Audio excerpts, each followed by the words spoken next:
O Zoe, basahin mo yung book ni Kuya Hans. Ha? Ano? Ano sabi? Parang nagkakaintindihan naman sila. Oh, sabi, read. Basa ka book. Basa. Basa ka book. Oh, basa ka English. O, English ka. English book. Blah.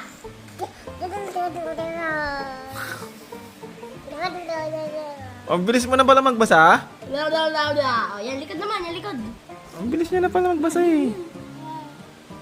O, huwag mo papunitin ha. Libro ni Kuya Hans yan. Oh. Pang grade 7 na. Mag-GFA ka. Oh. Basa mo pa. Paano pa yung basa ni Zoe? Basa pa si Zoe. O, huwag mong pupunitin ha.